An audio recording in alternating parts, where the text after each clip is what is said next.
Next tip. These are LT230s. The later ones didn't have gaskets in. The earlier ones did, but the later ones didn't. So sealing it up, if it's got gaskets on, I use this Permatex just to aid the gasket. But on the ones that don't have a gasket, Hylosil 100. It's only available in England. I've not found it here, but it's perfect. It's one of the best gasket sealers or makers there is around, and it lasts. It's really good stuff.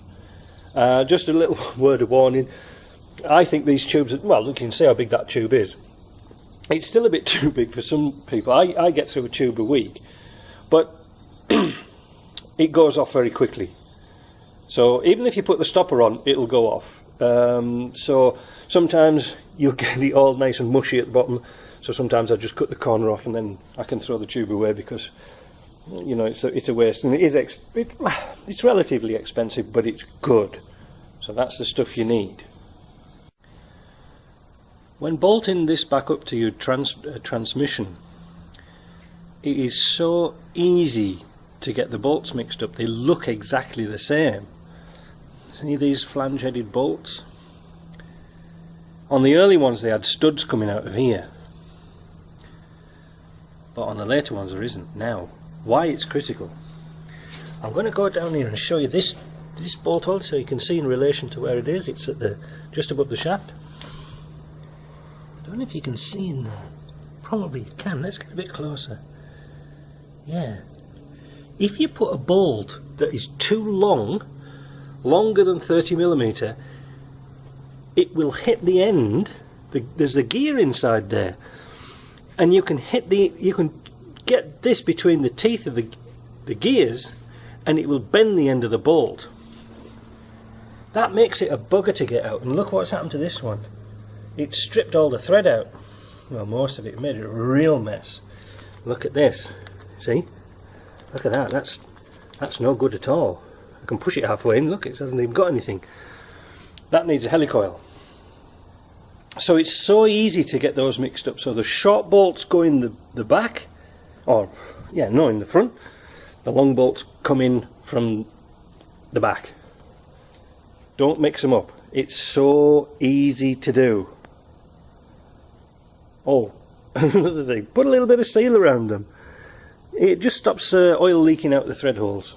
So when you put this back together, a little bit of daub of sealer. You can use that RTV stuff. That's fine, and then it's not a problem.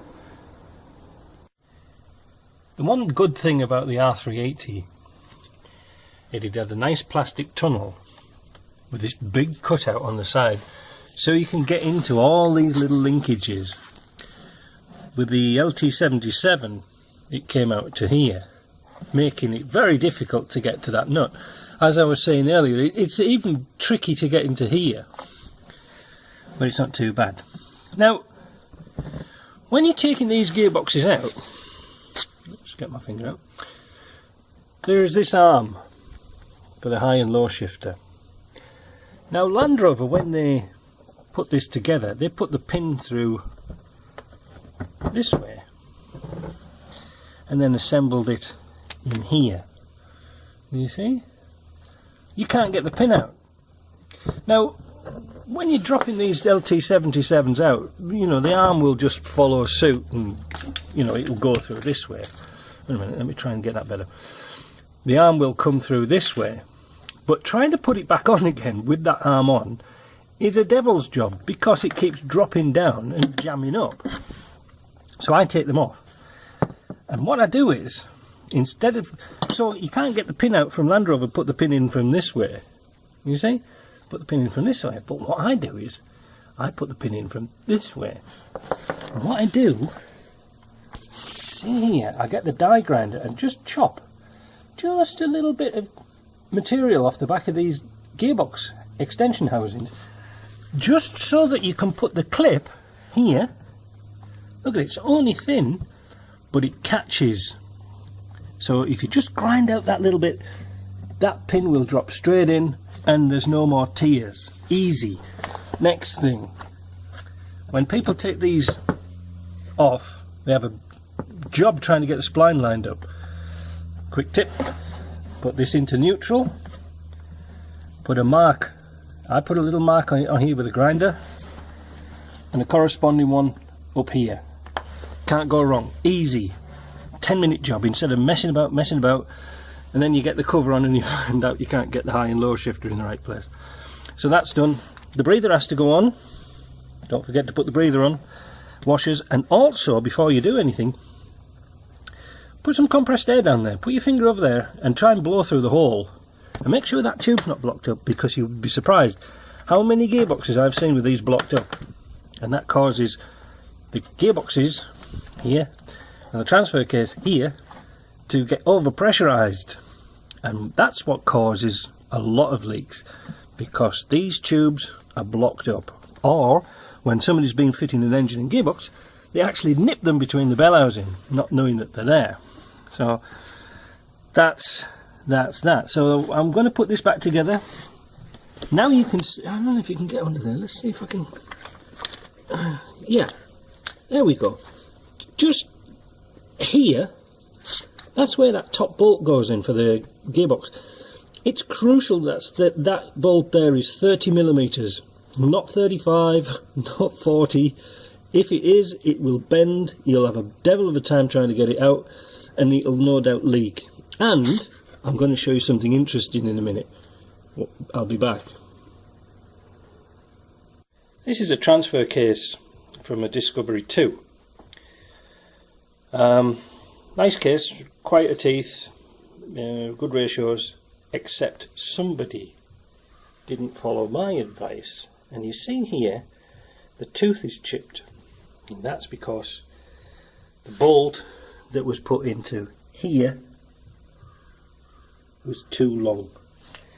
And what it did was it chipped the tooth. If we can focus in on that. But also it started to take prisoners.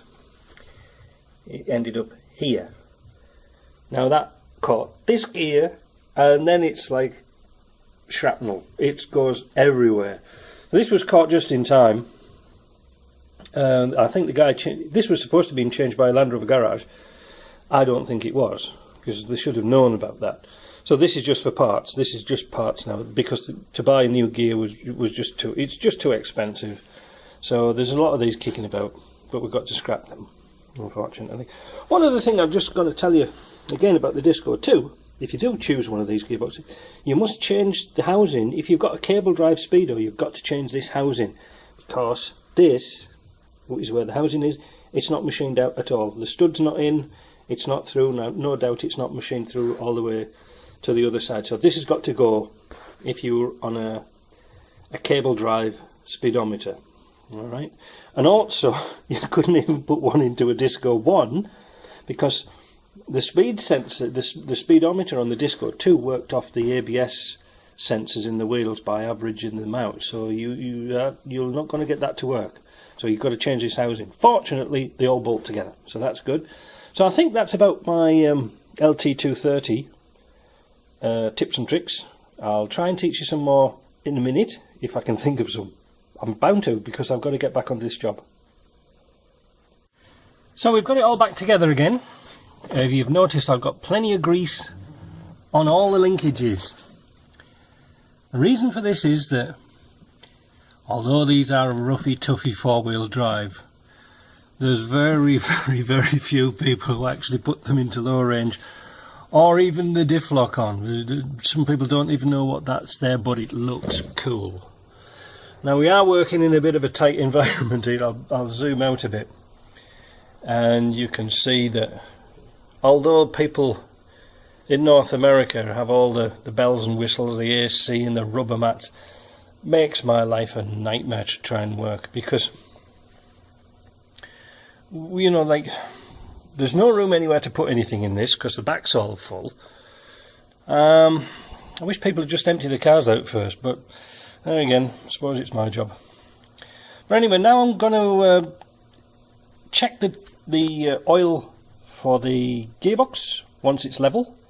I'm going to finish off a few jobs underneath, top the gearbox up, the transfer box up, And then I'm going to show you how we smoke test it to make sure there's no leaks, because now's the time to fix it if there's a leak. Alright, so we'll get the smoke tester out like we used on the fuel tank.